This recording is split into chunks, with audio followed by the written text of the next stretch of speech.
when it comes to breakfast, I love to keep things really exciting and fresh. And that doesn't mean overcomplicating anything. It just means bringing an update to something classic that you know and love. One thing I love to make, and have always loved to make since I was a child, has been pancakes or waffles. So we're gonna get started by making this waffle batter, and we're gonna add some bananas Foster on top for a delicious and special breakfast treat that your friends and family will never forget. So in my bowl here, I just have my all-purpose flour. I'm gonna be adding my baking powder and salt to that, along with some ground cinnamon and some granulated sugar. I don't want too much sugar in this waffle batter because we're adding a pretty sweet topping to this, and you don't want it to be overly sweet. I don't want to eat breakfast and think that I'm eating my entire week's worth of sugar in one sitting, honey. That's not okay. Sounds good, but it's not okay. So I'm just gonna whisk these dried ingredients together separately, making sure the salt and the leavening are really nicely incorporated. Get the fuck down, go. And once those are all together, I'm just gonna set them aside here. And in a large liquid measuring cup, I'm gonna add my milk. You can use any milk you need. If you have a dairy allergy, you can actually use almond, soy, or coconut milk for this, which is fantastic because we use oil instead of melted butter. So this is actually dairy-free if you need it to be. And goes my flavorless oil. I'm using vegetable, but if you want to use coconut, vegetable, canola, whatever suits your fancy. And a little bit of flavoring, we have some vanilla extract in there as well. So I have 2 eggs here, and I'm gonna add the yolks into this wet mixture. And I'll show you how I like to do this. Gently crack it on the side of the bowl, make sure there's no shell fragments in there. If there are, just get rid of them. I'm gonna crack this in half, keeping it upright. And I'm gonna gently toss this yolk back and forth between the shells and let all the whites drip off into this bowl right here. And then in goes the egg yolk to our wet mixture. And just one more time. So what we're doing here is we're adding the yolks in, and we're gonna beat up these egg whites and aerate them a little bit. And this is gonna add a nice light and fluffy texture to the inside of our waffles. So once your yolks are in your wet mixture, just want to give it a nice little whisk, make sure it's all combined. And then we're going to add this into our dry mixture. Now when it comes to adding moisture to flour, unless you're making bread, which obviously we're not, you don't want to overmix your flour because then you develop the gluten and it becomes tough. So anytime you're making any type of batter, pancakes, waffles, cupcakes, you name it, don't overmix your flour. So I'm going to mix this until it's barely combined. If there's a few lumps left, it's totally fine. They will work themselves out. Trust me, honey, you'll be fine. So I'm gonna set this aside and I'm gonna get these egg whites beaten up. So in a separate clean bowl, I'm gonna put my egg whites here. And I'm actually gonna do this by hand. You can use a mixer for this. It'll take a few minutes. Just make sure you keep whipping them until we get nice, stiff, foamy peaks. You don't wanna beat these until they're thick and glossy. That's meringue. We're not getting meringue here, which means when you lift it up, they stand up like that, nice and foamy, white color, not glossy yet. So this is perfect to fold into our waffle batter. So I'm just gonna switch over to my trusty spatula here. And we're gonna gently fold these egg whites into this waffle batter. And what this is gonna do is this is gonna lighten all the batter so that when we cook these waffles, the inside's gonna be nice, light, and fluffy, but the outside will be nice and crispy. So I'm just gonna gently fold this in, which means taking your spatula, folding the batter over on itself and repeating that so we keep all the wonderful volume in those egg whites without deflating them. Just want to make sure we're not getting anything on our clothes here. And now you can see this batter is absolutely beautiful. So I'm just going to set this aside and we're going to get our waffle iron ready. So I just have my trusty little single serve waffle iron here. If you have a Belgian waffle maker that makes 4 at a time, it'll save you a lot of time, but I'm just going to make these 1 at a time. Plus it is just me, so there's not really a need to make like a million waffles. I'm the only one eating this today, so it's a bananas Foster for 1 today. We're gonna put them on a sheet pan with parchment, put them in the oven at like 250 Fahrenheit, and it's gonna keep them nice and hot while we get the bananas Foster ready. So if you are wanting to make something special for a group of people and have like a breakfast or a brunch party, this is a great thing to make because you can make these waffles in advance, stick them in the oven, and they will still be fresh and delicious. So I have my batter ready here, and I'm just going to give my waffle iron a light spray because definitely don't want our waffles sticking to this. Might smoke a little bit, but it's hot. You're spraying grease on there. It's gonna happen. I find that for this one, about 2/3 of a cup of batter per waffle is just the right amount. So I'm gonna pour that in there. I'm super OCD, so especially if I'm serving other people, I also take pictures of this stuff. I want it to look pretty in the same.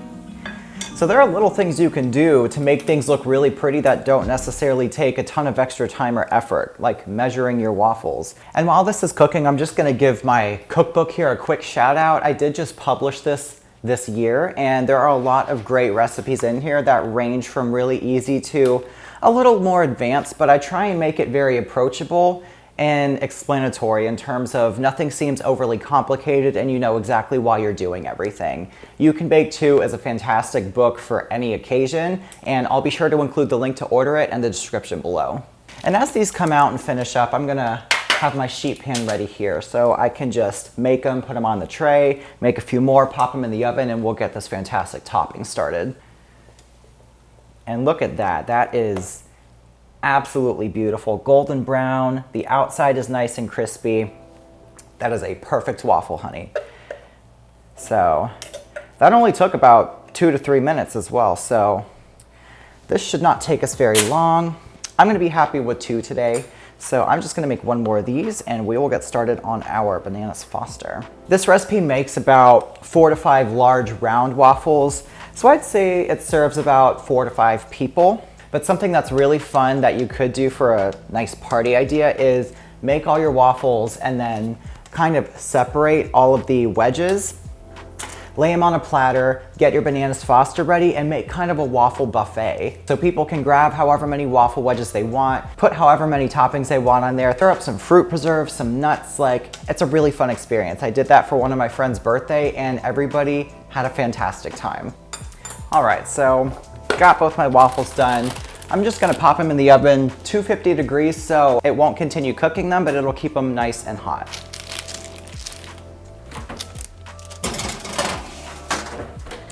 And those are ready to serve whenever I need them. So Bananas Foster is really simple to make. It's basically brown sugar, rum, butter, and whatever flavorings you want to throw in it. And I'm gonna show you what we're gonna do to make this really particularly show-stopping, especially for company. I'm gonna add some brown sugar to a nice saute pan. A large skillet works just fine. And I'm gonna eyeball this, but about a half a teaspoon of cinnamon for a little bit of spice. I'm also gonna put about a half a stick of butter in there, so 4 tablespoons or a 1/4 cup unsalted butter. It doesn't need to be softened at room temperature because we're just gonna be putting this on the stove anyway. And also a nice hefty pinch of salt. Now before I get this cooking on the stove, traditionally, walnuts are used in Bananas Foster for that nice crunch, but I really like pecans. So I'm just gonna chop up some pecans real quick. Because when it comes to a great recipe, I think it's important not only to have a variety of flavor, but a variety of texture. Plus, because this brown sugar is gonna caramelize a little bit in the pan, caramel and pecans, they go hand in hand, honey. They are absolutely wonderful together. But if you have nut allergies, you can absolutely omit them. They're not required. But if you prefer walnuts or even almonds, or really get creative, this is the part of cooking or baking where you don't have to be so exact. If there's something you prefer over another thing, go for it, add it in. Personalize it and make it your own. All right, so these are beautiful, just a rough chop. I like various sized chunks, so I'm not gonna totally like crush them into bits. I'm gonna make sure there's a variety of sized chunks in there. Perfect, so we got all these ingredients added. I'm gonna go ahead and get this on my stove, and then we're gonna be doing some really exciting stuff. So while I give that a few minutes to melt and get that brown sugar caramelized, I'm gonna get my bananas chopped up. So obviously these are very ripe bananas. They don't have to be. These are pretty much banana bread stage, but what's great about Bananas Foster is that you don't have to wait for the bananas to become really, really ripe to use them. If they're still completely yellow and a little more firm, that's totally fine. It's not like banana bread where you have to wait, because you know, you never find them at the store like this. You gotta buy them and then wait like 3 days before they're like this. So if you wake up one day and you're like, oh, I really wanna make banana bread, and you're like, crap, I have to go get bananas and they're not gonna be ready today. It's a total buzzkill. So this is one amazing banana thing you can make regardless of the stage of your banana's ripeness. And Bananas Foster actually traditionally just has long slices of the bananas and you serve it over ice cream. But because we're putting it on waffles today and it's more individual servings of that, I'm gonna slice these, just nice thick chunks. And Depending on how many people you're serving, add or take away however many bananas you think you might need. And I try to do this last minute just so that they don't turn really brown, but even if they do, we're gonna be throwing them in a brown caramel sauce anyway, you're not really gonna be able to tell. So after my brown sugar and butter melt, I'm just gonna throw the bananas in, get them nice and coated in that beautiful mixture. We're gonna add in some vanilla extract just for a little more flavor. And this is looking absolutely incredible. You might be thinking, if you're familiar with Bananas Foster, where's the rum?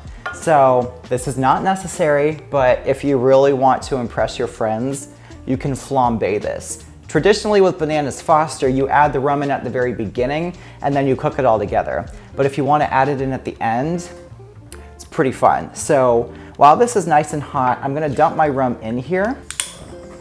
You can't see it, but I can see the little blue flame going on here. So once that flame extinguishes, that means the alcohol is cooked off, but all that wonderful rum flavor is still there. So please be careful if you do want to flambe this, because obviously it is playing with fire, but it's delicious.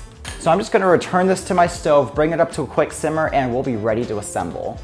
I'm just gonna separate this one to make it look a little prettier. I'm gonna get some slices of bananas, make sure I have the pecans in there as well. Then a nice hefty spoonful of this gorgeous rum caramel sauce. And there you have it, my friends. Bananas Foster waffles. It is beautiful, it's elegant, it's impressive, but it's so easy to make. Be sure to find the full written recipe on my website, where you can also find the link to my book and my merchandise. All of that's linked below in the description. Don't forget to hit that subscribe button and the notification bell, and be sure to leave me a like and some comments down below. Till next time, this is Bake It with AJ. Oh my God. Wow.